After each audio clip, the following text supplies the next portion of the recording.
8 avril.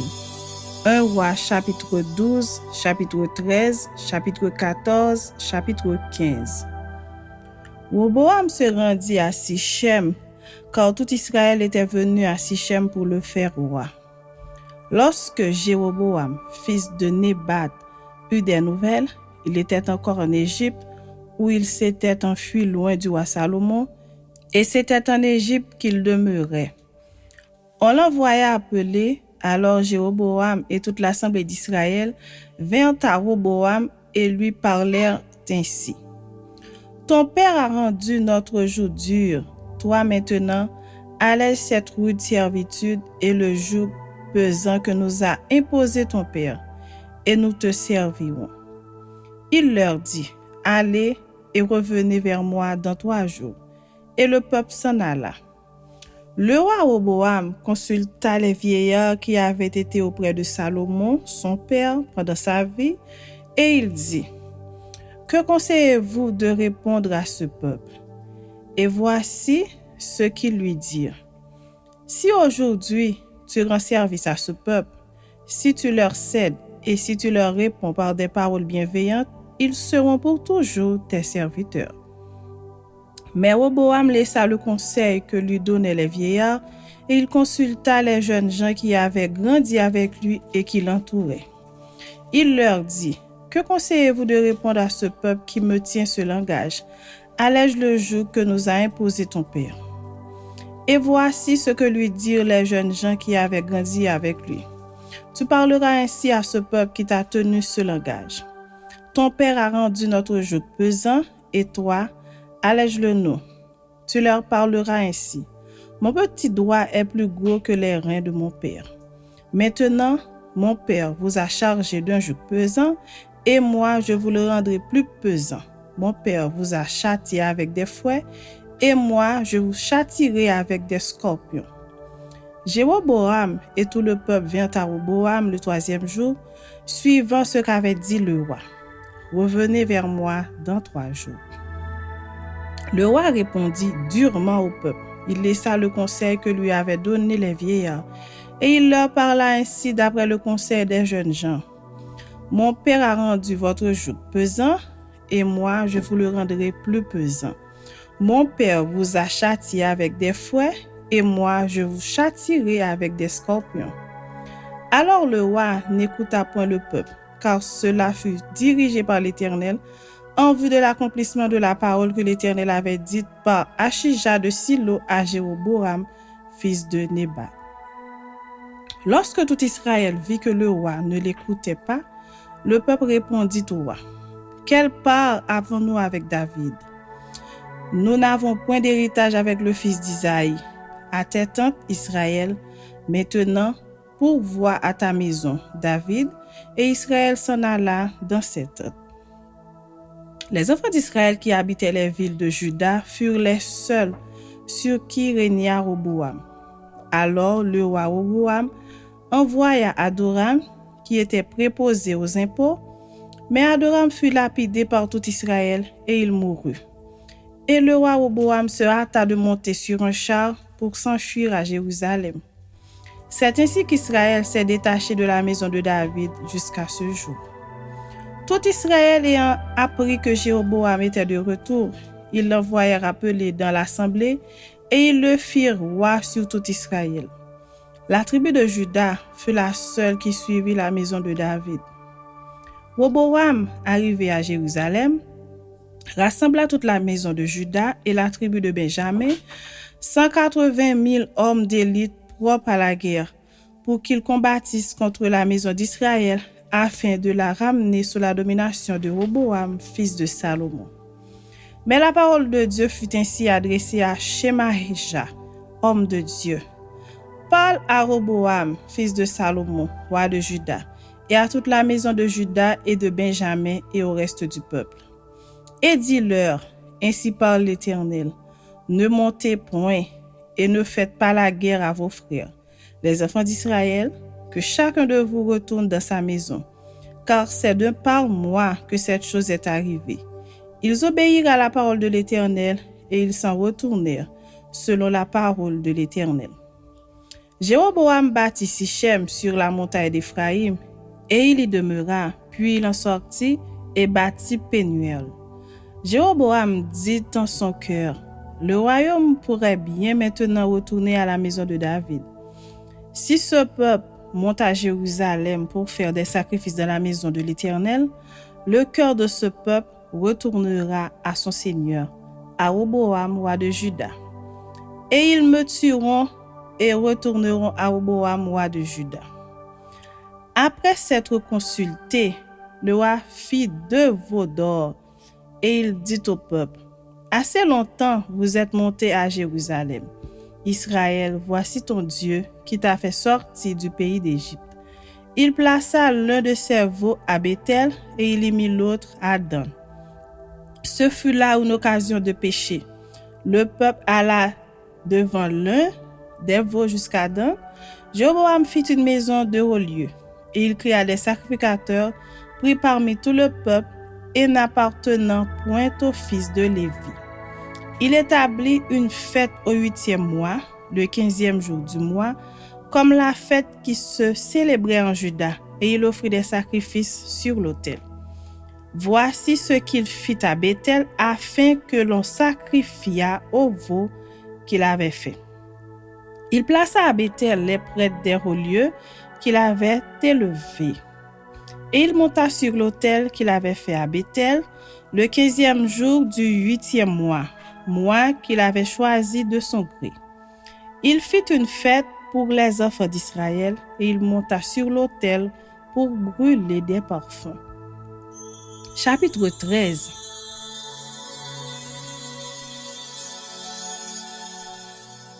Voici, un homme de Dieu arriva de Juda à Béthel par la parole de l'Éternel, pendant que Jéroboam se tenait à l'autel pour brûler des parfums. Il cria contre l'autel par la parole de l'Éternel et il dit, « Autel, autel, ainsi parle l'Éternel. Voici, il naîtra un fils à la maison de David, son nom sera Josias.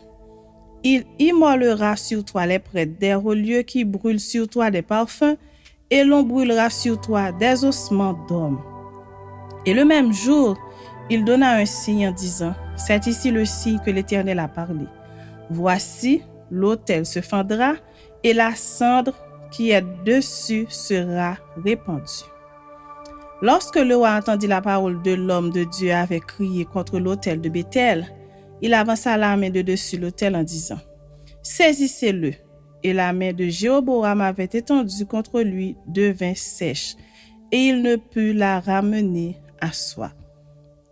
L'autel se fendit et la cendre qui était dessus fut répandue, selon le signe qu'avait donné l'homme de Dieu par la parole de l'Éternel. Alors le roi prit la parole et dit à l'homme de Dieu, « Implore l'Éternel, ton Dieu, et prie pour moi, afin que je puisse retirer ma main. » L'homme de Dieu implora l'Éternel, et le roi put retirer sa main, qui fut comme auparavant. Le roi dit à l'homme de Dieu, « Entre avec moi dans la maison, tu prendras quelque nourriture, et je te donnerai un présent. » L'homme de Dieu dit au roi, « Quand tu me donnerais la moitié de ta maison, je n'entrerai pas avec toi. Je ne mangerai point de pain et je ne boirai point d'eau dans ce lieu-ci. Car ce ordre m'a été donné par la parole de l'Éternel. Tu ne mangeras point de pain et tu ne boiras point d'eau, et tu ne prendras pas à ton tour le chemin par lequel tu seras allé. » Et il s'en alla par un autre chemin. Il ne prit pas à son retour le chemin par lequel il était venu à Béthel. Or, il y avait un vieux prophète qui demeurait à Béthel. Ses fils vinrent lui raconter toutes les choses que l'homme de Dieu avait faites à Béthel ce jour-là, et les paroles qu'il avait dites au roi. Lorsqu'ils en eurent fait le récit à leur père, il leur dit, « Par quel chemin s'en est-il allé? » Ses fils avaient vu par quel chemin s'en était allé l'homme de Dieu qui était venu de Juda, et il dit à ses fils, « Scellez-moi l'âne. » Ils lui scellèrent l'âne, et il monta dessus. Il alla après l'homme de Dieu, et il le trouva assis sous un térébinthe. Il lui dit, Es-tu l'homme de Dieu qui est venu de Juda? Il répondit, je le suis. Alors il lui dit, viens avec moi à la maison et tu prendras quelque nourriture. Mais il répondit, je ne puis ni retourner avec toi, ni rentrer chez toi. Je ne mangerai point de pain, je ne boirai point d'eau avec toi en ce lieu-ci. Car il m'a été dit par la parole de l'Éternel, tu n'y mangeras point de pain, et tu n'y boiras point d'eau, et tu ne prendras pas à ton retour le chemin par lequel tu seras allé. Et il lui dit, moi aussi je suis prophète comme toi. Et un ange m'a parlé de la part de l'Éternel et m'a dit, ramène-le avec toi dans ta maison, et qu'il mange du pain et boive de l'eau. Il lui mentait. L'homme de Dieu retourna avec lui, et il mangea du pain et but de l'eau dans sa maison. Comme ils étaient assis à table, la parole de l'Éternel fut adressée au prophète qu'il avait ramené. Et il cria à l'homme de Dieu qui était venu de Juda. Ainsi parle l'Éternel. Parce que tu as été rebelle à l'ordre de l'Éternel et que tu n'as pas observé le commandement de l'Éternel, ton Dieu t'avait donné, parce que tu es retourné et que tu as mangé du pain et bu de l'eau dans le lieu dont il t'avait dit, tu n'y mangeras point de pain et tu n'y boiras point d'eau. Ton cadavre n'entrera pas dans le sépulcre de tes pères. Et quand le prophète qu'il avait ramené eut mangé du pain et qu'il eut bu de l'eau, il scella l'âne pour lui. L'homme de Dieu s'en alla et il fut rencontré dans le chemin par un lion qui le tua. Son cadavre était étendu dans le chemin, l'âne resta près de lui et le lion se tint à côté du cadavre. Et voici, des gens qui passaient virent le cadavre étendu dans le chemin et le lion se tenant à côté du cadavre, et ils en parlèrent à leur arrivée dans la ville où demeurait le vieux prophète. Lorsque le prophète qui avait ramené du chemin l'homme de Dieu l'eut appris, il dit, c'est l'homme de Dieu qui a été rebelle à l'ordre de l'Éternel, et l'Éternel l'a livré au lion, qui l'a déchiré et l'a fait mourir, selon la parole que l'Éternel lui avait dite.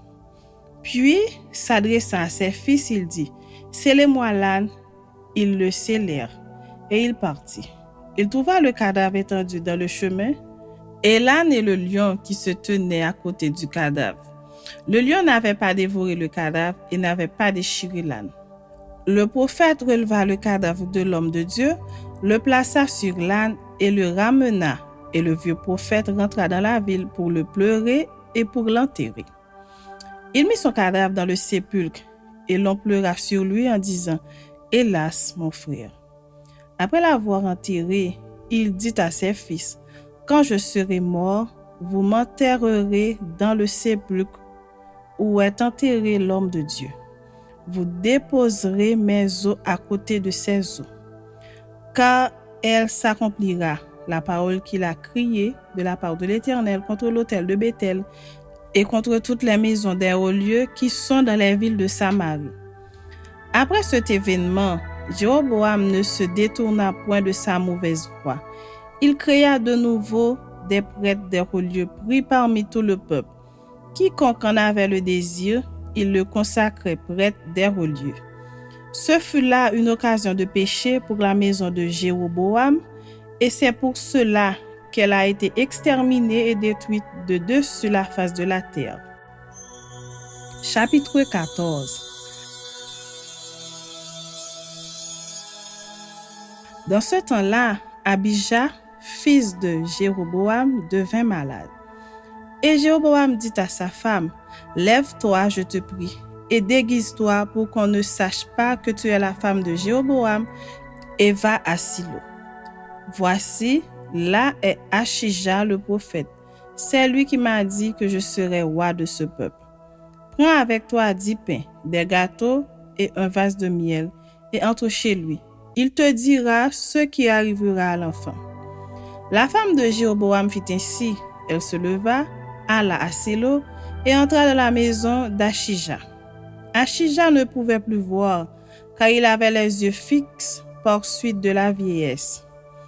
L'Éternel avait dit à Achija, la femme de Jéroboam va venir te consulter au sujet de son fils parce qu'il est malade. Tu lui parleras de telle et de telle manière. Quand elle arrivera, elle se donnera pour une autre. Lorsque Achija entendit le bruit de ses pas, au moment où elle franchissait la porte, il dit, « Entre, femme de Jéroboam. Pourquoi veux-tu te donner pour une autre? Je suis chargée de t'annoncer des choses dures.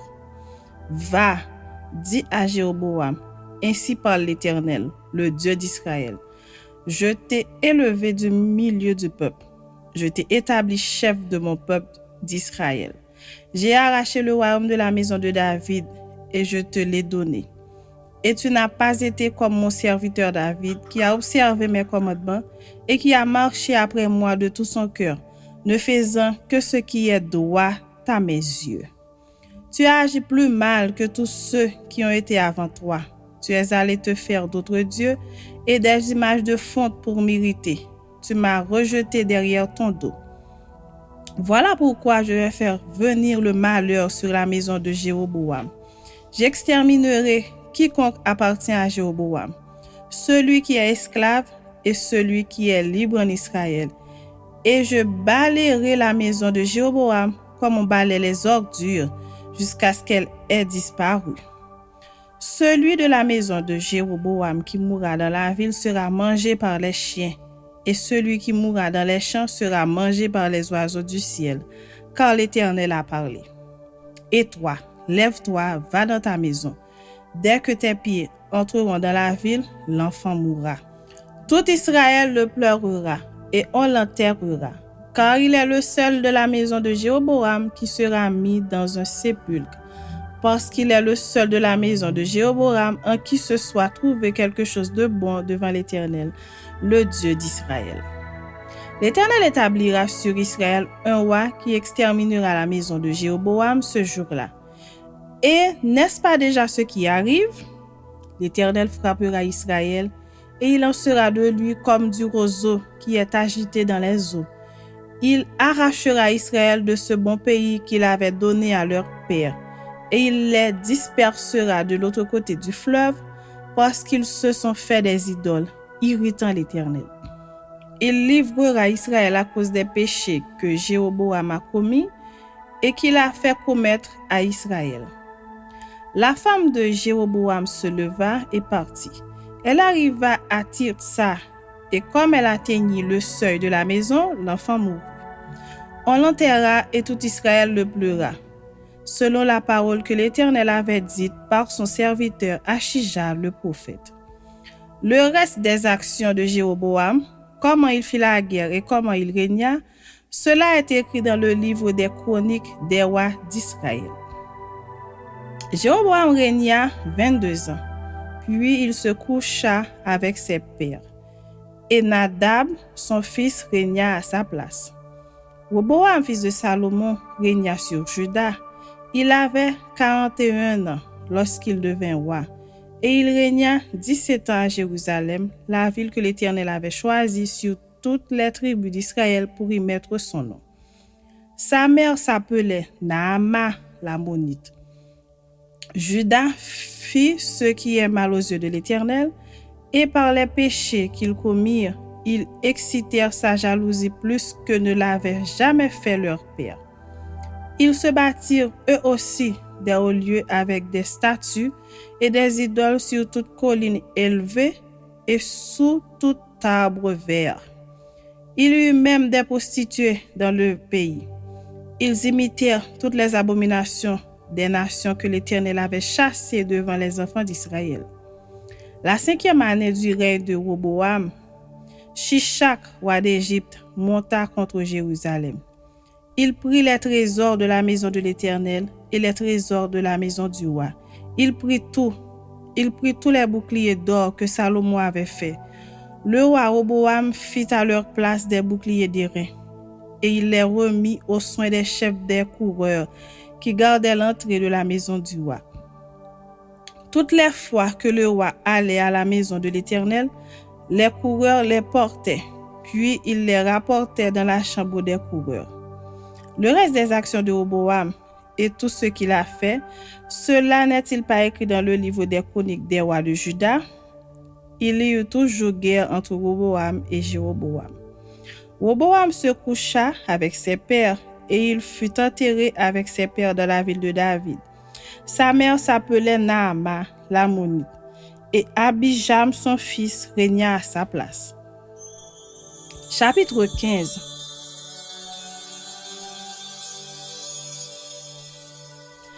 La 18e année du règne de Jéroboam, fils de Nébat, Abijam régna sur Juda. Il régna 3 ans à Jérusalem. Sa mère s'appelait Maaka, fille d'Abisalom. Il se livra à tous les péchés que son père avait commis avant lui, et son cœur ne fut point tout entier à l'Éternel son Dieu, comme l'avait été le cœur de David son père.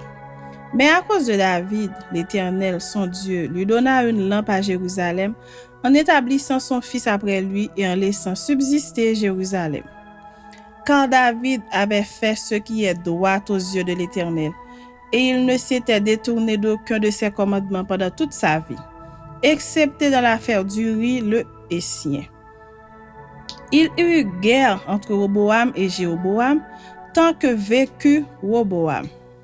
Le reste des actions d'Abijam et tout ce qu'il a fait, cela n'est-il pas écrit dans le livre des chroniques des rois de Juda? Il y eut guerre entre Abijam et Jéroboam. Abijam se coucha avec ses pères et on l'enterra dans la ville de David. Et Asa, son fils, régna à sa place. La 20e année de Jéroboam, roi d'Israël, Asa régna sur Juda. Il régna 41 ans à Jérusalem. Sa mère s'appelait Maaka, fille d'Abisalom. Asa fit ce qui est droit aux yeux de l'Éternel, comme David son père. Il ôta du pays les prostituées, et il fit disparaître toutes les idoles que ses pères avaient faites. Et même, il enleva la dignité de règne à Maaka sa mère, parce qu'elle avait fait une idole pour Astarté. Asa abattit son idole et la brûla au torrent de Cédron. Mais les hauts lieux ne disparurent point, quoique le cœur d'Asa fût entier à l'Éternel pendant toute sa vie. Il mit dans la maison de l'Éternel les choses consacrées par son père et par lui-même, de l'argent, de l'or et des vases. Il y eut guerre entre Asa et Baïcha, roi d'Israël, pendant toute leur vie. Baïcha, roi d'Israël, monta contre Juda et il bâtit Rama pour empêcher ceux d'Asa, roi de Juda, de sortir et d'entrer.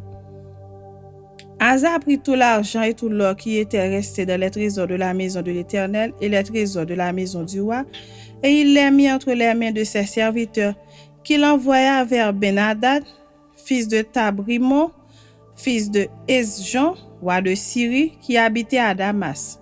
Le roi Asa lui fit dire qu'il y a une alliance entre moi et toi, comme il en eut une entre mon père et ton père. Voici, je t'envoie un présent en argent et en or. Va, romps ton alliance avec Bicha, roi d'Israël, afin qu'il s'éloigne de moi. Ben-Hadad écouta le roi Asa. Il envoya les chefs de son armée contre les villes d'Israël, et il bâtit Ijon, Dan, Abel-Beth-Maaka, tout Kinéroth et tout le pays de Nephtali. Lorsque Bicha l'apprit, il cessa de bâtir Rama et il resta à Tirtsa. Le roi Asa convoqua tout Juda, sans exempter personne, et ils emportèrent les pierres et le bois de Baïcha employés à la construction de Rama. Et le roi Asa s'en servit pour bâtir Geba de Benjamin et Mitzpah. Le reste de toutes les actions d'Asa, tous ses exploits et tout ce qu'il a fait, et les villes qu'il a bâties, cela n'est-il pas écrit dans le livre des chroniques des rois de Juda? Toutefois, à l'époque de sa vieillesse, il eut les pieds malades. Asa se coucha avec ses pères, et il fut enterré avec ses pères dans la ville de David, son père. Et Josaphat, son fils, régna à sa place. Nadab, fils de Jéroboam, régna sur Israël la seconde année d'Asa, roi de Juda. Il régna 2 ans sur Israël. Il fit ce qui est mal aux yeux de l'Éternel, et il marcha dans la voie de son père se livrant au péché que son père avait fait commettre à Israël. Baécha, fils d'Achija de la maison d'Issachar, conspira contre lui, et Baécha le tua à Gibéton, qui appartenait aux Philistins, pendant que Nadab et tout Israël assiégeaient Gibéton. Baécha le fit périr la 3e année d'Asa, roi de Juda, et il régna à sa place. Lorsqu'il fut roi, il frappa toute la maison de Jéroboam. Il n'en laissa échapper personne, et il détruisit tout ce qui respirait, selon la parole que l'Éternel avait dite par son serviteur Achija de Silo, à cause des péchés que Jéroboam avait commis et qu'il avait fait commettre à Israël, irritant ainsi l'Éternel, le Dieu d'Israël. Le reste des actions de Nadab et tout ce qu'il a fait, cela n'est-il pas écrit dans le livre des chroniques des rois d'Israël? Il y eut guerre entre Asa et Baécha, roi d'Israël, pendant toute leur vie.